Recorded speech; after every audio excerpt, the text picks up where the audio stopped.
What's up, everybody? I am with Caleb Orozco. Is that how you say your last name? Exactly, that's it. Of Round Tavern. He is a San Jose native, making some bomb-ass pizzas. One of my favorite spots in San Jose, if not my favorite. For sure. Y'all gotta check it out. But I'm excited to have him on the show today. Caleb, welcome. Thank you, brother. Thank you for having me. There is this one question that I always ask my guests. There's no right or wrong answer. What's good, though? What is good, though? I gotta say health, love, good food, good drink. That's what's good, though. Why those four? I feel like you can't have any of them without the other. I think they're all kind of coincide together, and I feel like personally that's what makes a good life. So, tell me how you got started in the pizza business. Sure. And honestly, really all just started with helping my dad out open up a sandwich shop. This was 2016. You know, my dad's always been like passionate about like his braised meats, and like his tri-tip was killer. And that's like a family highlight of like when we would have get-togethers and parties and whatnot. Like that tri-tip is what everyone was waiting for. So, you know, I was around 21, 22 when I started helping out my dad with that sandwich business, and then gradually started learning more about the restaurant industry little by little, because neither one of us had really done something like that before. So just kind of starting from scratch. You know, we knew the owners of this building were looking to retire at some point, so we had gotten out of our lease from that first shop and then moved into this building. This used to be a old school pizzeria back in the day. In the 60s, 70s used to be like their heyday. And this was a spot that a lot of, you know, San Jose like OGs would come in and spend their time, and, you know, just a little neighborhood spot that has a lot of history to it. So the natural progression for us was they did pizza, like let's bring it back here for the city and for our community. But really, you know, I gotta say, like, it's been my favorite food since I was a kid. Pizza was just one of those things where it's like you get a lot of it and share. It's just like something super communal about it. And that's really where my passion with pizza started. When I would go travel, like, you know, other states and even other cities, my dad and I would always just look for like that hole in the wall. We'd not necessarily look online. We'd just go and ask around. We'll go to one spot and ask them like, okay, like, where should we go? And then just go from there. And that's how really we would find the good spots, as far as whether it's pizza, sandwiches, Mexican food, whatever it would be. You know, that's just stuck with me. And to see it grow into what it's becoming now, it's been super, super fun. Yeah, I'd love to talk about the journey of how it's grown over time, because you've been doing this for how many years now? We've been open 4 years. 4 years at this location. Yeah. So around 2018 is when you got this spot. Yeah, so we were doing some renovations to it here and there, and then we opened in the spring 2019. So 3 years in business. When you first started in 2019, what did it look like in terms of the business? How did you even get started making pizza? Yeah, so when we had first opened up, we stuck to what we knew, which was spaghetti, salad, and sandwiches. Not pizza at all. At that point, we were just eating it, you know, and we just knew what kind of pizza we liked, but had no knowledge of how to make it, what even went into making dough, what ingredients to use, you know, what we should be testing out or trying out, just no knowledge whatsoever. You know, we've always just like progressed little by little and adding things as we went. We never had this huge grand opening and inviting a bunch of people to come out, because honestly, like, I just wasn't in a place to feel confident enough to offer a stellar product that's gonna keep people coming back. Because like I said, it was just something that I was learning as I went. I'm still learning every day as we go. So at some point, it was just got to a point where it's like, okay, we have the space, let's start doing pizza. And I just took it upon myself to hit YouTube, you know, Pizza Bible, bunch of books on bread and baking, and spent a lot of time on YouTube. Honestly, just talking to a lot of folks in the area who started doing pizza around the same time, and a lot of like culinary friends as well, just about like sourdough and, you know, just giving me pointers here and there. And also just traveling, you know, not necessarily to pick anything specific, just to kind of feel and taste and see and smell like what good pizza is like. And that just kind of brought us to this point where I know what I want our pizza to taste like. I know how I want it to make people feel. I'm happy to say I feel like we've gotten closer to that point. But like I said, it's like I feel like I'm just getting started. You know, I definitely am super grateful for how far it's gone, because I remember that first pizza I made. The first few pizzas we were doing for the first 3 months we were open weren't even coming out around, and people enjoyed that. They were like super nice, just like understanding of like, okay, like they're just getting started, so they'd come out looking like a football or like a bean or something, and I like tell them like, hey, like it's not round, but we'll get there, just stick with us. I'm happy to say they're going out around now, and the folks who have stuck with us since that first pizza, I've seen the progression. When they see us putting in the work and they could taste the product and how far along it's come, and they express that gratitude to the team, that's what has made it all worth it, really. You mentioned that you were traveling to find out like what your ideal pizza would look, smell, and taste like. If you had to describe it, what would it be? For me personally, I would have to say, first of all, crispy crust. It has to have that crisp to it. It has to hold the ingredients really well. Team no flop? Exactly. Maybe just a little bit, just a tad, but still, we don't want a soggy pizza. We don't want a cardboard box pizza. We don't want the crust to be too doughy, and that's something that it's taken a lot of time to figure out, as far as like the weight of the dough that we got to use, or all the other factors that go into it. But for me personally, it has to have that crisp. It has to have a light brown color to it. And obviously, like the digestibility of it, I don't want our customers to feel super full after eating our food. And that's one thing that's kind of driven me to go towards that sourdough route and invest more in organic flour and better ingredients, because we're ingesting this into our bodies, and might get into it later as far as health and wellness and other things that are important to me. I feel like if I'm able to bring that into our food, it's just going to take us so much further as far as people appreciating the quality of our product. How's it going, Pizza Pal? I just want to let everyone know that I started an email list. Why? Because I recognize that time is more important than ever, especially after being a dad. And I realize that content is abundant,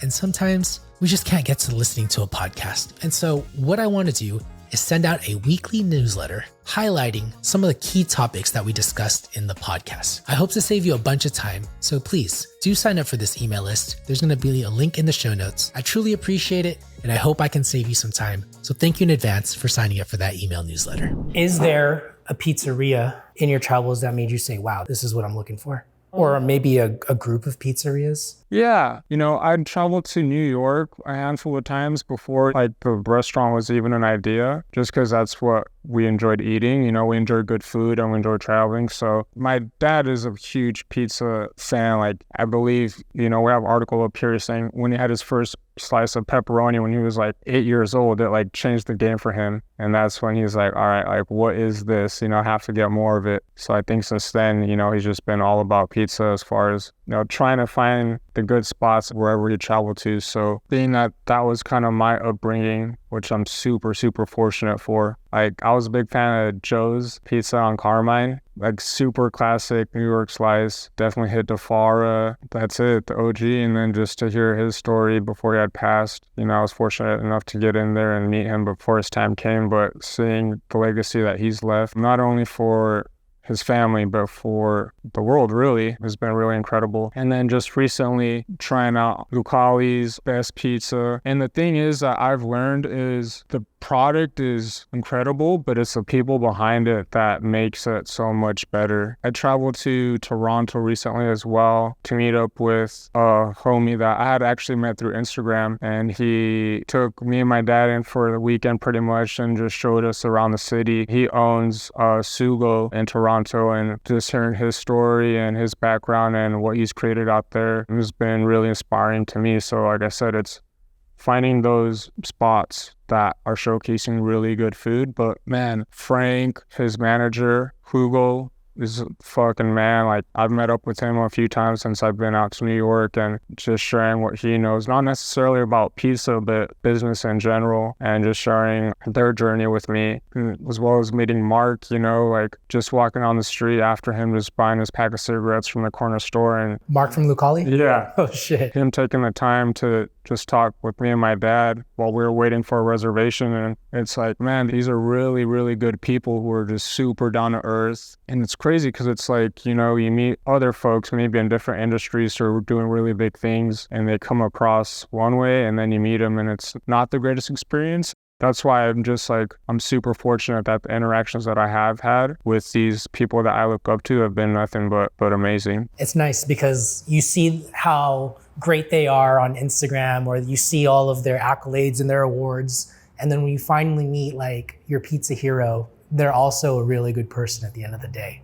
Because it would suck to think so highly of them and then you meet them and it's like kind of a dick. And that's where I've kind of had to do my own inner work as far as not putting too much expectation on other people and just like building them up so heavily in my head. Because it's like, you never know what they're going through on a certain day. You don't know what's going on in their personal lives. And it's like, if by some chance I had caught them on an off day, obviously it would hurt a little bit, I'm assuming. But at the end of the day, it's like people got their own things going on, man, and we can't be too hard on ourselves and on other people, you know. Everyone has their own struggles. So that's why I just that much more appreciative of them spending that time with me and showing me like you can be successful, quote unquote successful on whatever terms you want to put that, and also be a really cool fucking person. You know, and that's the goal. You know, I think a lot of it stems from maybe like our upbringing, as far as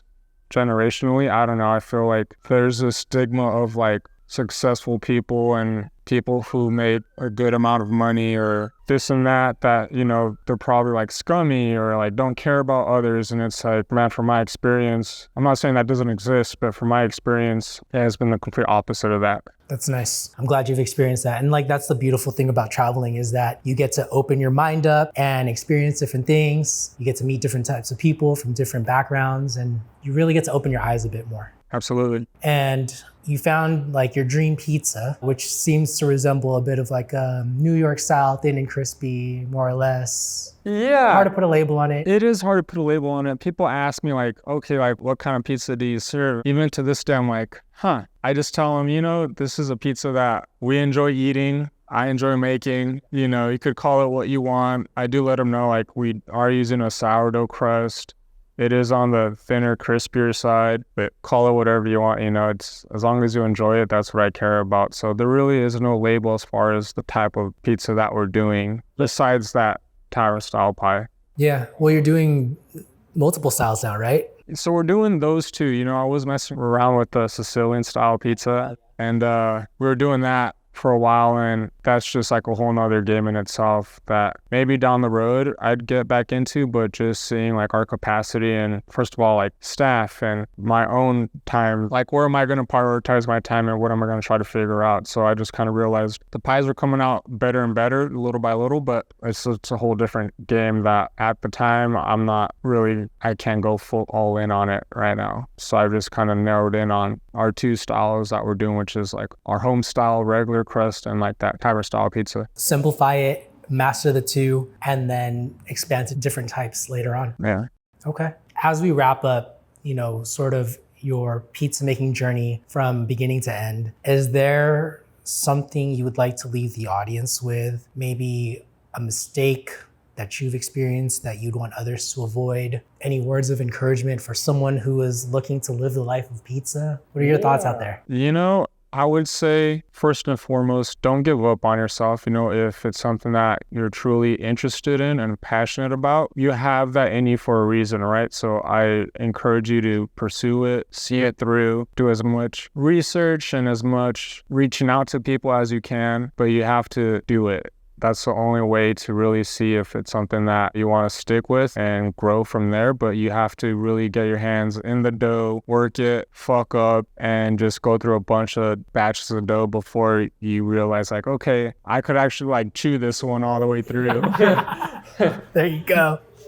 I love that. Thank you for joining me for part one. For anyone who's listening right now, join us for part two. We're going to be talking about pizza. We're going to talk about some of the discoveries that Caleb discovered over time working his pizzeria. Stay tuned. Well, there you have it.